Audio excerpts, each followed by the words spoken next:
नमस्कार, स्वागत है आपका प्राइम टीवी में। कोरोना वायरस के खतरे के बीच केंद्र सरकार ने शराब की दुकानें खोले जाने की मंजूरी दी है, जिसके अगले ही दिन शराब की खरीदारी के लिए ठेकों पर लंबी लाइनें दिखाई दी। सरकार के इस फैसले पर हमारे संवाददाता रेहान गारसी ने शराबबंदी संघर्ष समिति के राष्ट्रीय अध्यक्ष मुर्तजा अली सिद्दीकी से बातचीत की। तो चलिए दिखाते हैं क्या कुछ कहा उन्होंने। केंद्र सरकार की गाइडलाइन एवं राज्य सरकार की अनुमति के बाद उत्तर प्रदेश में शराब की दुकानें खोल दी गई हैं। हमारे साथ बातचीत करने के लिए मौजूद हैं शराबबंदी संघर्ष समिति के राष्ट्रीय अध्यक्ष एवं टीम लखनऊ के मेंबर मुर्तजा अली सिद्दीकी जी, जो जब से लॉकडाउन हुआ है ये जनता के बीच जा रहे हैं। जो गरीब और असहाय लोग हैं उनको पूर्ण रूप से उनकी मदद कर रहे हैं। शराब की दुकानें खोली गई हैं, इसको लेकर शराबबंदी संघर्ष समिति की क्या प्रतिक्रिया है, आइए जानते हैं। देखिए, सबसे पहले तो मैं आपको बता दूं कि जब से लॉकडाउन हुआ, हमारे माननीय प्रधानमंत्री जी टीवी पर रात के 8 बजे आते हैं और लोगों से कहते हैं कि 21 दिन के लिए आप लोग तैयार हो जाइए। 21 दिन के लिए पूरे देश को बंद किया जा रहा है। जनता ने उनकी बात पर लब्बैक कहा दिया। फिर वो बीच में आते हैं और कहते हैं कि आज थाली बजाइएगा अपने घरों की छतों पर आके। जनता ने कहा ठीक है, हम थाली भी बजा देंगे। फिर कुछ दिन बाद वो आते हैं और कहते हैं कि अब मोमबत्ती जलाइएगा, झालरें लगाइएगा। जनता ने कहा ठीक है, हम ये भी कर देंगे। तो जो जो जिला प्रशासन ने, राज्य सरकार ने, केंद्र सरकार ने जो लोगों से कहा, ये क्योंकि ये बीमारी ऐसी थी कि मुल्क को बचाना था, ये हमें अपने आप को नहीं बचाना था। क्योंकि एक आदमी इस बीमारी से इफेक्ट होगा तो वो दूसरे को इफेक्ट करेगा, वो तीसरे को इफेक्ट करेगा, तो एक चेन बनती जा रही थी। इस चेन को तोड़ने की बात माननीय प्रधानमंत्री जी ने कही थी। इसके लिए एक सोशल डिस्टेंसिंग की बात कही थी। मगर अफसोसजनक बात ये रही कि उन्होंने 21 दिन की लॉकडाउन के बाद फिर उन्होंने 15 दिन का लॉकडाउन और किया, और 40-45 दिन की मेहनतों के बाद जो एक गरीब जो अपनी मजदूरी छोड़ के अपने घर में बैठ गया, जो एक आम आदमी जो अपना काम धंधा छोड़ के अपने घर बैठ गया, एक डॉक्टर जो उन मरीजों से अपने रूबरू हो रहा था जो इस बीमारी से जो ग्रसित थे, जो अपनी जान पर खेल के उनके इलाज कर रही थी, जो नर्सें, जो डॉक्टर, जो पुलिसकर्मी जो सड़कों पर खड़े होकर इस लॉकडाउन का पालन कराने के लिए दिनों रात सड़कों पर खड़े रहे, वो सफाई कर्मचारी जिन्होंने अपनी कुर्बानियाँ दी,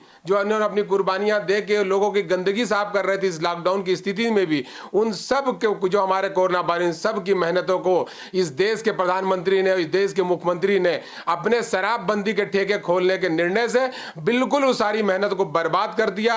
उनकी मेहनतों को बर्बाद कर दिया, उन मरीजों की मेहनतों को बर्बाद किया जिनका इलाज नहीं हो पा रहा था इस लॉकडाउन की वजह से, जो इलाज की ना होने की वजह से जिनकी मौत हो गई, उन सफाई कर्मचारियों को जिन्होंने अपनी जान पर खेल कर शहर को साफ किया, नालियों को साफ किया, उन पुलिस वालों की मेहनत को बर्बाद कर दिया जिन्होंने रात दिन लॉकडाउन को पालन कराने के लिए अपनी ड्यूटी करते रहे, उन लोगों की, डॉक्टरों की मेहनत को खराब कर दिया जो डॉक्टर अपनी मौत, अपनी जिंदगी को दांव पर लगा के मरीजों का इलाज करते रहे, और आम इंसान जो अपना सब कुछ छोड़ के अपने घरों में कैद हो गया। इस देश के प्रधानमंत्री, इस देश के मुख्यमंत्री को मैं पुनः कहना चाहता हूं, उस सब की मेहनत को बर्बाद कर दिया। जिस तरह से कल शराब की ठेके इन्होंने खोले और इस शराब के ठेकों पर ये लंबी लाइनें लगी, और जो सोशल डिस्टेंसिंग माननीय प्रधानमंत्री जी बार बार हाथ जोड़ के कहते थे, और जब अपनी फोटो जारी करते थे तो दिखाते थे कि कैसे वो बैठे हुए हैं, और उनको ये नहीं दिख रहा था कि कैसे शराब के ठेकों पर भीड़ लगी हुई है। उनको ये नहीं दिखा कि इन लोगों की कुर्बानियों को उन्होंने बर्बाद कर दिया। शराब की बिक्री देश में किस हद तक ठीक रहेगी?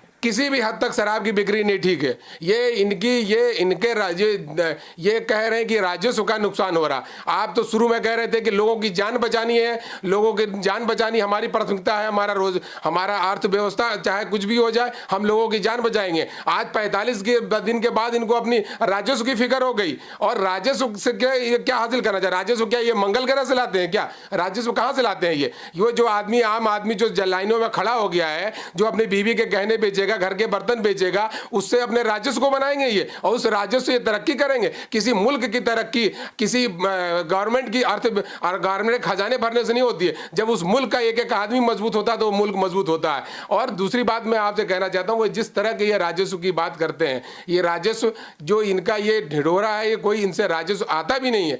ये इनका खुद का राजस्व का नुकसान हो रहा था, जो नहीं तो बाकी क्या दुकानदार क्या बेवकूफ है क्या? कपड़े के दुकानदार हैं, बर्तन के दुकानदार हैं, सेवइयों के लगाने वाले बड़े दुकानदार हैं, खजूरों की दुकान इन्होंने नहीं लगवाई, और तरह तरह के बड़े कितने तरह के लोगों ने त्यौहार निकल के कोई अपना त्यौहार नहीं मनाया। ये सारे लोग क्या, इनसे राजस्व नहीं आता सरकार का? सिर्फ शराब से ही राजस्व आता सरकार का।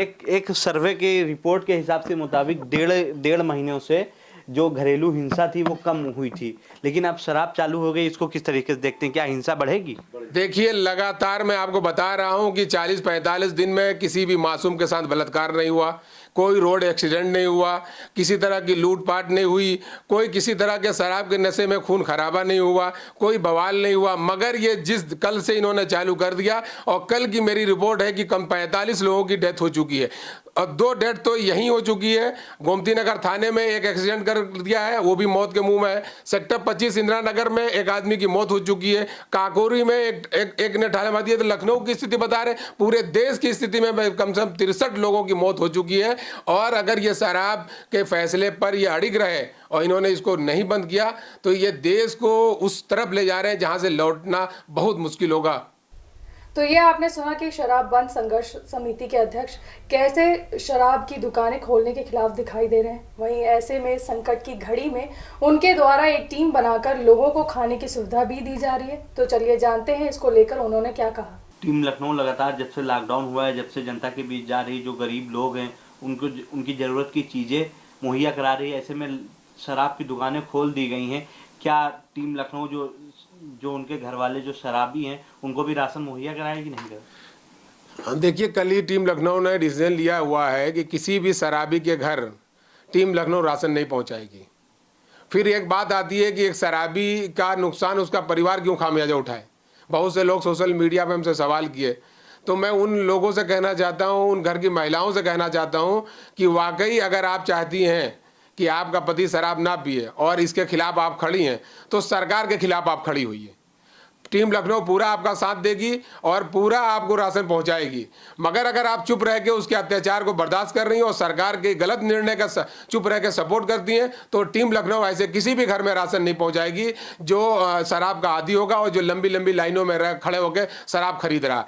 तो हम लोगों को तो काफ़ी अफसोस हुआ, क्योंकि हम लोग बार बार ये बात कह रहे थे कि मिडिल क्लास फैमिली परेशान है, वो अपनी बातों को नहीं कह पा रही है। गरीब तो लाइन में लग के खाना ले रहा, गरीब तो मांग के राशन ले रहा, मगर वो मीडियम क्लास के लोग तो बेचारे बहुत परेशान है, भूखे मर रहे। मगर मुझे अफसोस है, कल जो लाइनें हमने देखी लंबी लंबी, उससे मुझे अपनी सोच पर, अपनी जो फीलिंग थी उस पर भी अफसोस हो रहा था। ये मिडिल क्लास बिल्कुल परेशान नहीं है, ये 1 नंबर के बेवड़े हैं और इनको किसी भी तरह मदद देने की जरूरत नहीं है और किसी भी शराबी से किसी तरह की सहानुभूति रखने की जरूरत नहीं है। ये सरकार अब बेवड़ों से अपने देश की अर्थव्यवस्था मजबूत कराना चाह रही है। ये बहुत ही एक हास्यास्पद बात है कि राजस्व इन परिस्थितियों में भी राजस्व की बात कर रहे हैं और वो बेवड़ों से कहते हैं कि ये राजस्व हमारे मजबूत करेंगे।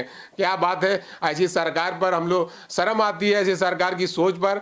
और इससे पहले जो सरकार के निर्णय थे हम लोगों ने उसका साथ भी दिया, मगर सरकार के किसी भी गलत निर्णय पर कभी ना साथ दिया है और ना कभी साथ देंगे। और ये शराब जो इन्होंने ठेके खोले हैं, ये बहुत ही अफसोसजनक है। और मैं सरकार से, केंद्र सरकार से, राज्य सरकार से, आपके चैनल के माध्यम से ये अपील करता हूं कि इस डिसीजन को जल्दी से जल्दी वापस ले और आम जनता की जान की, माल की फिक्र करते हुए अपने निर्णय पर पुनः विचार करें और ये शराब के ठेके जो उन्होंने खुले उसके बंद करें। और टीम लखनऊ जिस हिसाब से लोगों की मदद का काम करती थी वो करती रहेगी।